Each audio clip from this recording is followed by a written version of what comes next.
Hello students, hope all are doing well. Okay, let us start the class. Today I am going to teach about investment decisions. Okay, previous class we talk about the decisions relating to the financial management. That is the decision taken by the or decision has to be taken by the financial manager. Under that three decisions we have discussed: financing decision, investment decision, and dividend decisions. Under the three decisions I have discussed the financing decisions. Okay, so now today I am going to discuss the investment decision. Okay,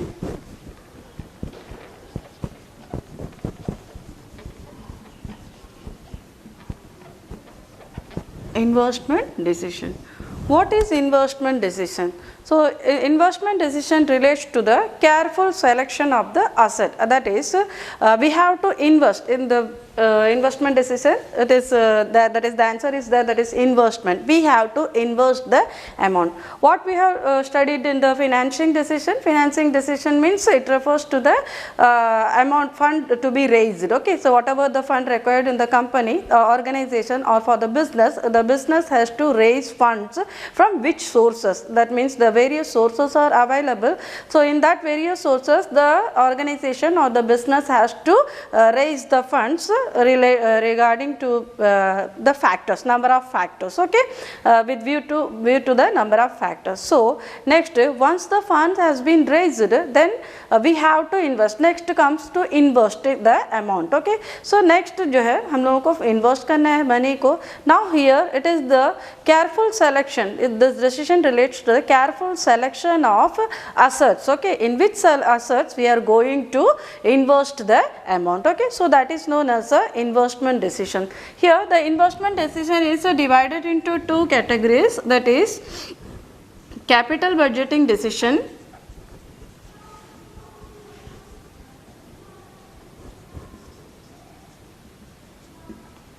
number one is capital budgeting decision, and then another one is working capital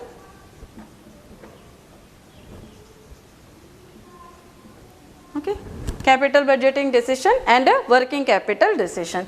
This capital budgeting decision also known as a long term decision. Long term decision, or we can say that a fixed asset management decision. Okay, then here working capital is known as short term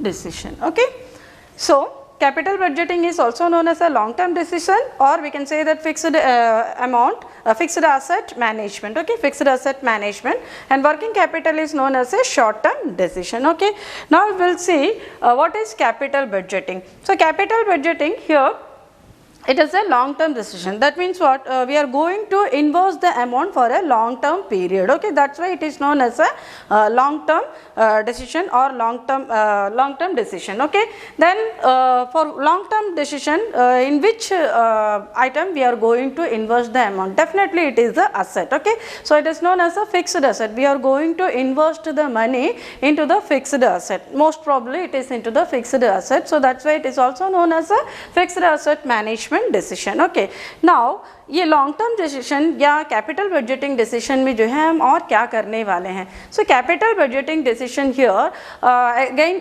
it's relate to the decision relating to the amount where we are going to invest the amount और in which project we are going to invest the amount. Okay, so that is known as a capital budgeting decision. Now here we are having various projects, that is different alternatives are with us. Okay, so in this different alternatives we have to select any one of the project where we have to invest the amount. So the decision is very important one, and other thing in other hand we can say that it is very crucial decision. It is very crucial decision. Why? Because it is related with the matter of huge amount. It is related with the matter of huge amount. हम invest करना चाहते हैं कहीं पर भी एक money को invest करना चाहते हैं, दैट मीन्स व्हाट, छोटा सा अमाउंट हम इन्वेस्ट नहीं करने वाले हैं, एक लॉन्ग टर्म के लिए हम इन्वेस्ट कर रहे हैं, तो definitely it is a huge amount ही हम इन्वेस्ट करने वाले हैं. So when we are investing huge amount into a business और into a project, then automatically we have to utmost care, we have to decide the things with the utmost care. Okay, so care के साथ, very care के साथ, that means we have to analyze each and everything.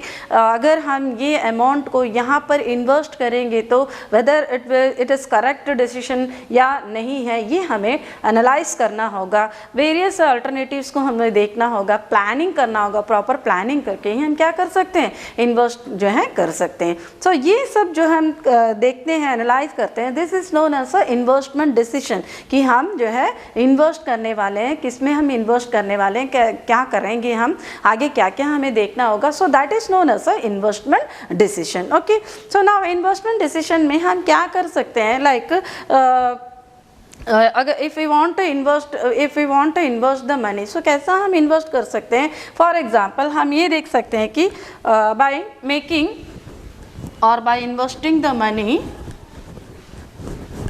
like investing fund in new project.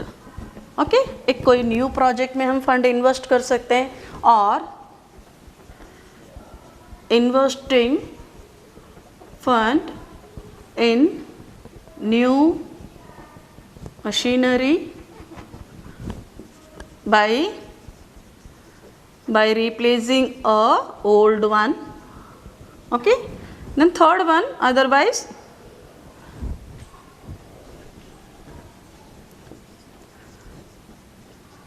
by purchasing new assets. Okay, fixed asset जो भी है हम क्या कर सकते हैं, बाय परचेजिंग न्यू असेट्स हम क्या कर सकते हैं, मनी को इन्वेस्ट कर सकते हैं. सो कैसा हम इन्वेस्ट करेंगे, investing fund in new project.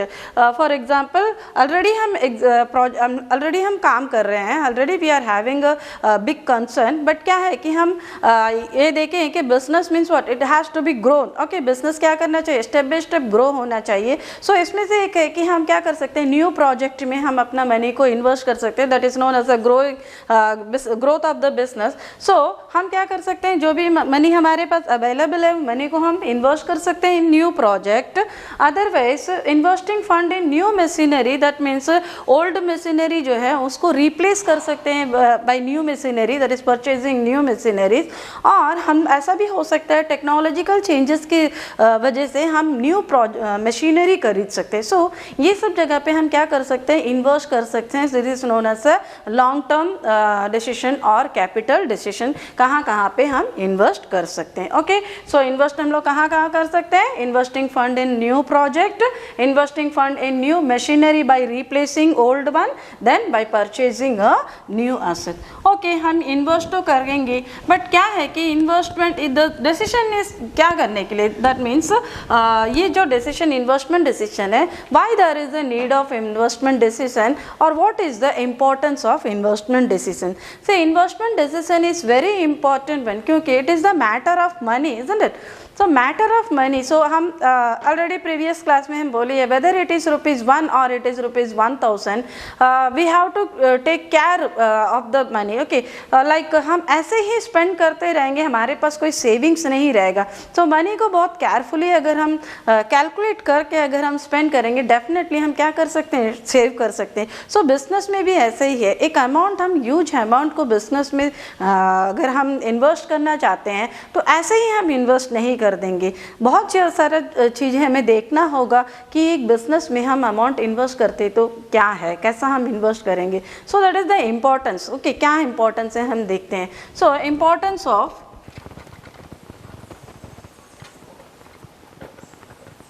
Investment decision is important because investment decision से ही आप क्या कर सकते हैं, फ्यूचर के लिए आप ध्यान कर सकते हैं. But that means we are investing money for the future. Okay, future में आपका प्रॉस्पेक्टस के लिए, फ्यूचर प्रॉस्पेक्टस के लिए आप इन्वेस्ट कर रहे हैं. सो हमें ये देखना होगा when we are investing the money, क्या क्या हम लोगों को देखना होगा long term. Okay, so money जो है हम लॉन्ग टर्म पर्पस के लिए इन्वेस्ट कर रहे हैं. ऐसा नहीं है कि आज हम इन्वेस्ट करें कल हमें जो है रिटर्न मिलने वाला है, ऐसा नहीं है, it is for the long term. That means what, we have to wait for a long term.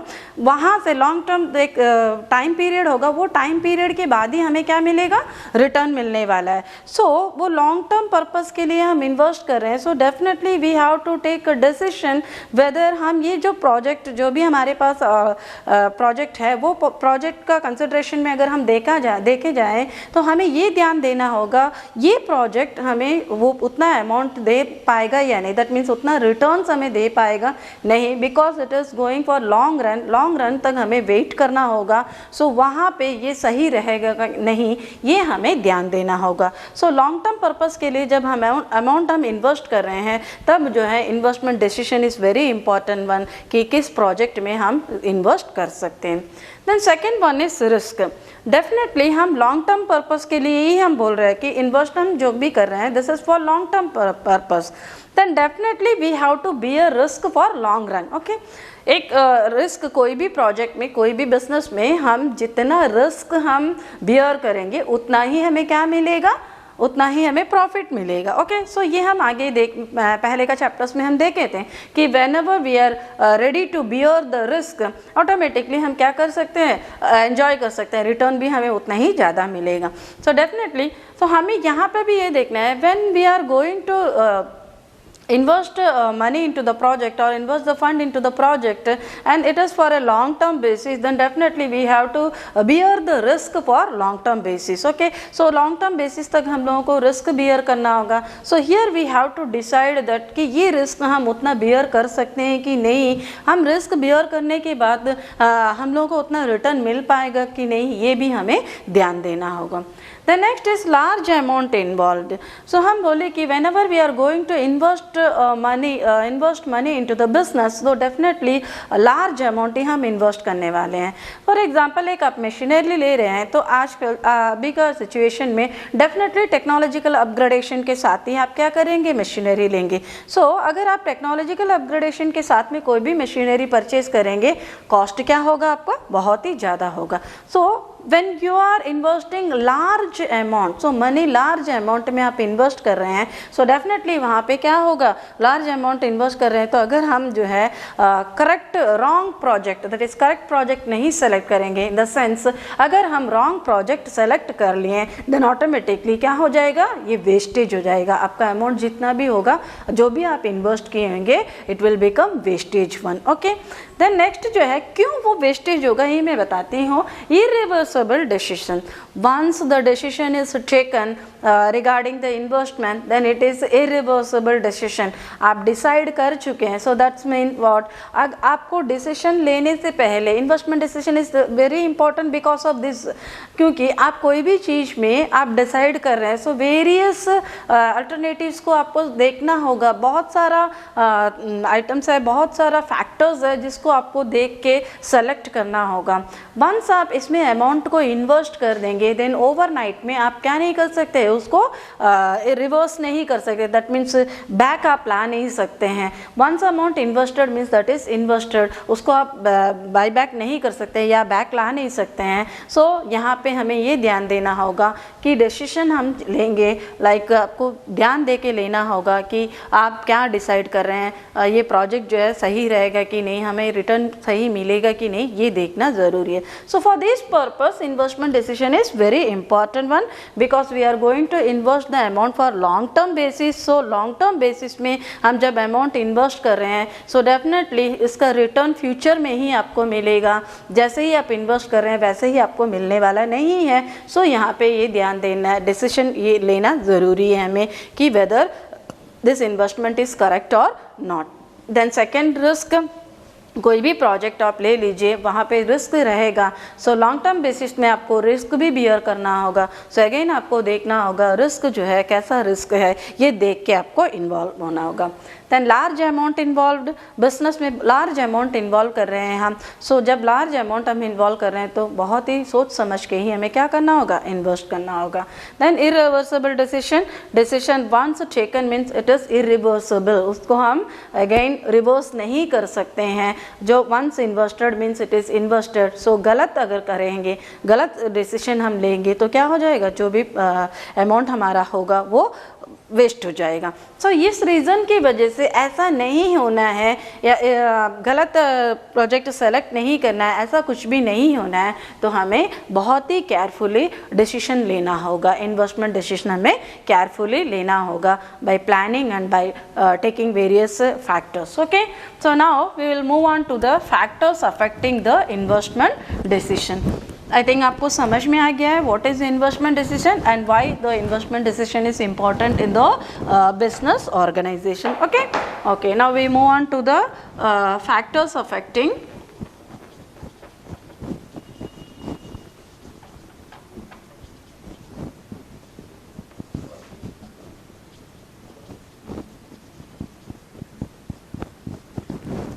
factors affecting investment decision. Now a financial manager is going to decide where we are going to invest the money. यही हम बोले थे, financial manager has to take 3 decision and others one of the decision is investment decision. So now here this financial manager has to take the investment decision. So here the financial manager has to consider various points, keeping in mind he has to select the things. Okay, he has to decide the investment. Okay, capital budgeting में हम कहाँ कैसा invest कर रहे हैं. So factors affecting investment decision और factors affecting capital budgeting decision भी हम बोल सकते हैं. So capital budgeting decision हम long term उसमें जा रहे हैं तो capital budgeting decision भी हम बोल सकते हैं. Okay, so ये हम देखते हैं क्या क्या फैक्टर्स है. सो नंबर 1 फैक्टर्स जो है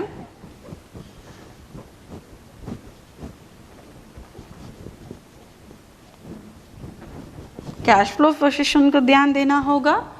देन अगेन हम पहले इम्पोर्टेंस में बताई थी, रिस्क आपको ध्यान देना होगा. देन नेक्स्ट जो है risk involved. Then third one is rate of return.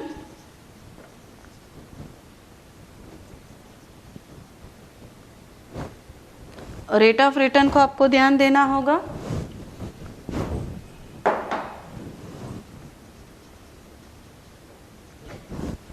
Then fourth one is investment criteria. Okay, investment criteria आपको ध्यान देना होगा. सो before going into the investment decision, that is selection of a project, a financial manager has to consider some points. जो है वो points के basis में ही हम क्या कर सकते हैं, मनी को इन्वेस्ट कर सकते हैं कोई भी प्रोजेक्ट में. Okay, number 1 cash flow position. So अगर हम एक प्रोजेक्ट में इन्वेस्ट करना चाहते हैं, हमें ये ध्यान देना होगा whether the project will be generate cash flows. Okay, cash flows generate करना होगा. ओके, जो भी प्रोजेक्ट में हम जो भी प्रोजेक्ट में हम कैश इन्वेस्ट कर रहे हैं, मनी इन्वेस्ट कर रहे हैं, सो रिटर्न में हमें मिलना चाहिए. That means it will generate the cash flows. Okay, cash flows का मतलब आपको ये है कि cash flow means both inflow of cash and outflow of cash, दोनों होना चाहिए.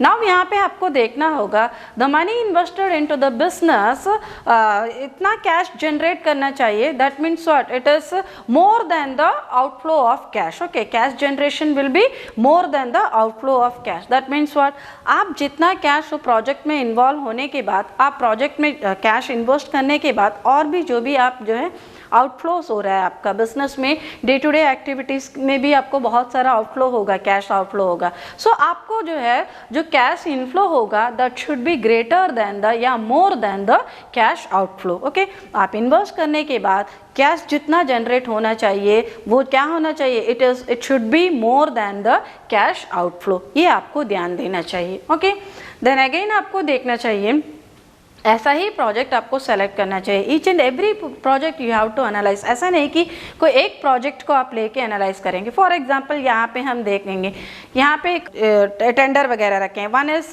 दिस एयरपोर्ट का, देन सेकेंड वन इज जो ATR रोड है आपका, and then third one is अभी जो ड्राई डॉक कर रहे हैं. सो ये तीनों का जो है, this is 3 projects. Okay, so this is very big project. अब ये प्रोजेक्ट में as a business person you want to invest your money.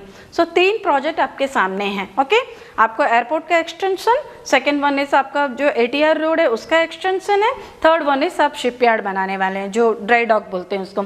सो ये तीनों को जो है आपको आपके सामने 3 प्रोजेक्ट है।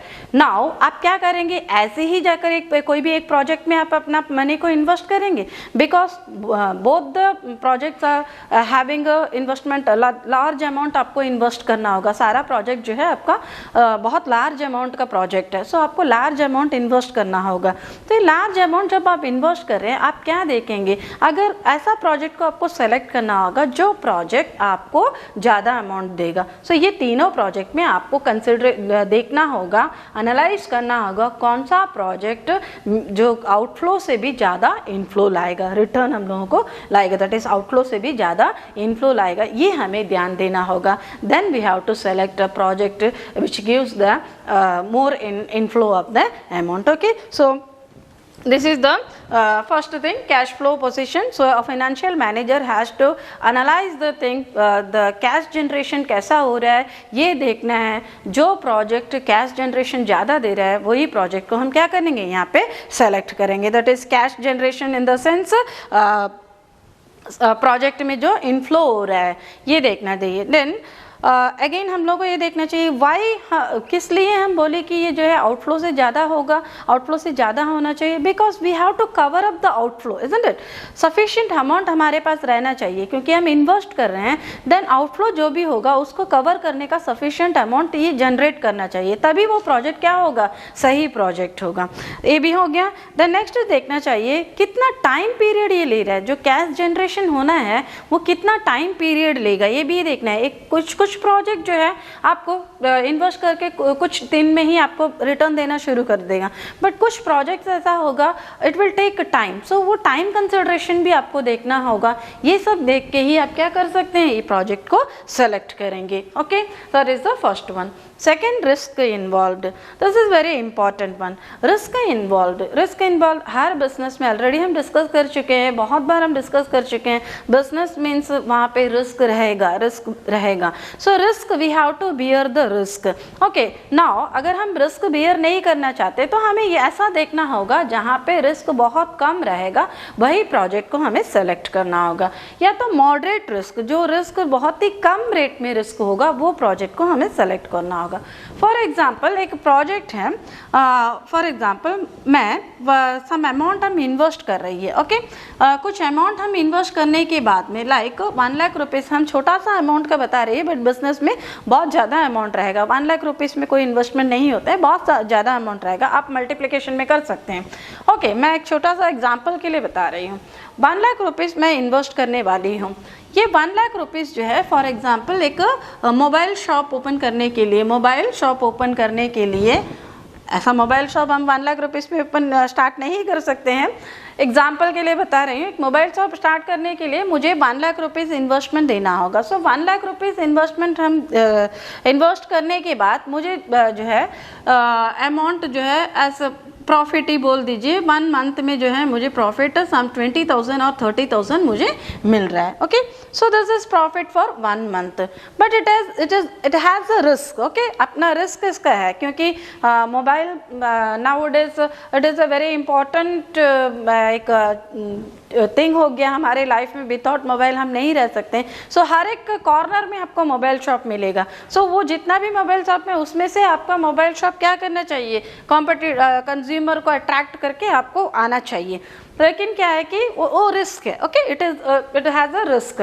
सो नाउ आप ये प्रोजेक्ट सेलेक्ट करेंगे और मैं फिक्स्ड डिपॉजिट में अमाउंट को डिपॉजिट करूँगी, तो क्या मुझे क्या मिलेगा, सेम 1 लाख रुपीज़ को मैं फिक्स्ड डिपॉजिट में रखूँगी तो भी मुझे क्या मिल जाएगा, 20,000 मिल जाएगा। ऐसे 20,000 आपको नहीं मिलने वाला है फिक्स्ड डिपॉजिट में। एग्जांपल के लिए मैं बता रही हूँ, फिक्स्ड डिपॉजिट में मैं 1 लाख रुपीज़ अगर डिपॉजिट करती हूँ तो मुझे 20,000 रुपीज़ मिल रहा है विदाउट एनी रिस्क।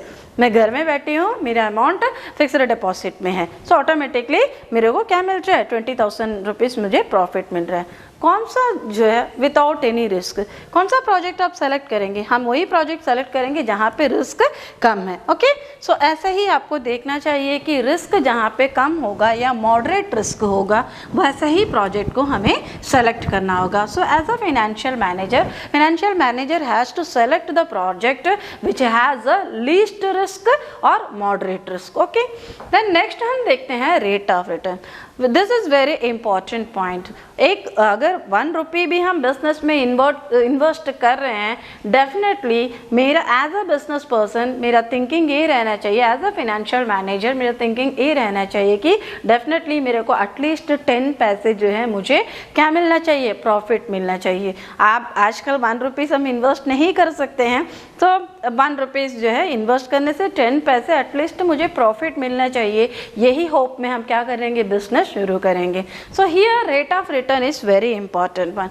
हम जो मनी इन्वेस्ट कर रहे हैं, फ्रॉम दैट मनी कितना रेट ऑफ रिटर्न हमें मिलने वाला है, what is the rate of return. Okay, so वो रेट ऑफ रिटर्न को कंसिडर करके ही हम क्या करेंगे, प्रोजेक्ट को सेलेक्ट करेंगे। For example rate of return जो है, again rate of return it should be greater than the cost of raising fund. Okay, जब हम कॉस्ट ऑफ फंड हम रेज कर रहे हैं, सो फंड रेज करने के बाद उसका जो कॉस्ट है ऑटोमेटिकली उस कॉस्ट से भी ज़्यादा हमें क्या मिलना चाहिए, रेट ऑफ रिटर्न मिलना चाहिए, तभी हम क्या कर सकते हैं, सेटिस्फाइड हो सकते हैं। लाइक फॉर एग्जाम्पल हम 1 करोड़ रुपीज़ हम इन्वेस्ट कर रही है, ठीक है, 1 करोड़ रुपीज़ हम इन्वेस्ट कर रही है, तो 1 करोड़ रुपीज़ इन्वेस्ट करने के बाद उसका एक्सपेंसेस को भी आप ऐड कर लीजिए, एक 20,000 जो है या 30,000 हम जो है एक्सपेंसेस आप स्पेंड किए हैं। सो मुझे क्या होना चाहिए, उस प्रोजेक्ट में more than 1 crore 75 lakh something जो है मुझे क्या होना चाहिए, प्रॉफिट मिलना चाहिए, तभी मैं बोल सकती हूँ कि मुझे प्रॉफिट मिला है, रेट ऑफ रिटर्न ज़्यादा मिला है। सो ऐसा ही आपको प्रोजेक्ट सेलेक्ट करना होगा, where the project gives more rate of return, वो आपको सेलेक्ट करना होगा। For example you are having 3 project, that is project A, project B, project C. Project A gives 10% rate of return, Project B gives 15% rate of return, and Project C gives 20% rate of return. Okay? Project A gives 10% rate of return, Project B gives 15% rate of return, and Project C gives 20% rate of return. Now, which project you will select? Definitely Project C. I will select Project C because it gives 20% rate of return. So हम यही चाहते हैं ना, ज़्यादा से ज़्यादा amount हमें मिलना चाहिए in return. So 20% rate of return आपको प्रोजेक्ट सी से मिल रहा है। Okay, but before selecting this हम पहले ही बोली रिस्क को आपको देखना चाहिए। ओके, प्रोजेक्ट ए में रिस्क नहीं है, आपको 10% मिल रहा है, प्रोजेक्ट बी में मॉडरेट रिस्क के साथ आपको 15% मिल रहा है, प्रोजेक्ट सी में हाई रिस्क के साथ आपको 20% मिल रहा है। सो आप क्या करेंगे, आप अगेन ये दोनों को देखेंगे, ये दोनों में आप क्या करेंगे, सेलेक्ट करें, क्योंकि project A is very less return आपको मिल रहा है, सो उसमें जाने का आपको ज़रूरत नहीं है। प्रोजेक्ट बी एंड प्रोजेक्ट सी में आपको सेलेक्ट करना होगा। नाउ जो भी रेट ऑफ रिटर्न मिल रहा है, आप जो रिस्क ले रहे हैं उसका जो रिस्क का जो प्रीमियम होता है हमारा, वो रिस्क का प्रीमियम जो है उससे ज़्यादा आपको मिलना चाहिए, ये आप देखेंगे। Now project B gives 15%, risk is there, C also gives 20%, there is also risk. So जब मेरे को 20% मिल रहा है तो रिस्क के हिसाब से मेरे को ज़्यादा ही मिल रहा है, सो नो प्रॉब्लम, हम क्या कर सकते हैं, रिस्क को लेके हम उतना प्रोजेक्ट सी को हम अडॉप्ट कर सकती है। मैं नहीं चाहती कि सी को अडॉप्ट करें बिकॉज उसमें बहुत ज़्यादा अमाउंट रिस्क है, तो हम क्या कर सकते हैं, प्रोजेक्ट बी को हम अडॉप्ट कर सकती है, क्योंकि वो भी उतना ही आपको दे रहा है, दैट इज 15% दे रहा है, वो भी कम नहीं है। जहाँ पे 10% है उससे तो ये 15% दे रहा है, तो वो भी कम नहीं है, तो वो भी हम क्या कर सकते हैं, अडॉप्ट कर सकते हैं। So I have to select carefully, not only with the rate of return, सभी पॉइंट्स को लेके हमको करना होगा। सो नेक्स्ट पॉइंट वही हम बताने आ रही है, investment criteria. Whenever I am going to invest some money into the business और into the project, definitely I have to follow the investment criteria. Investment criteria that means company का अपना भी criteria होता है कि कहाँ पे हम मनी इन्वेस्ट करेंगे, कौन कौन सा चीज़ को ध्यान दे के मुझे इन्वेस्टमेंट करना होगा। So cash flow position, risk involve, rate of return and correct planning and other criteria which is framed by the company, ये देख कर ही क्या करना होगा, मुझे इन्वेस्ट करना होगा। अगर मैं ये सब चीज़ को देख कर एनालाइज करके अगर मैं मनी इन्वेस्ट करूँगी तो डेफिनेटली क्या हो सकता है, रिटर्न मुझे ज़्यादा मिल सकता है एंड सक्सेस भी हो सकती है, जो मेरा इन्वेस्टमेंट होगा वो सक्सेस इन्वेस्टमेंट हो सकता है। So as a financial manager, as a finance manager, manager has to take decision regarding the the investment very carefully. That means analyzing the various factors. हम 4 important factors बोले हैं, इसके साथ साथ और भी कंपनी में जो भी factors होंगे वो सभी factors को analyze करके ही एक financial मैनेजर इन्वेस्टमेंट डिसीजन लेना होगा.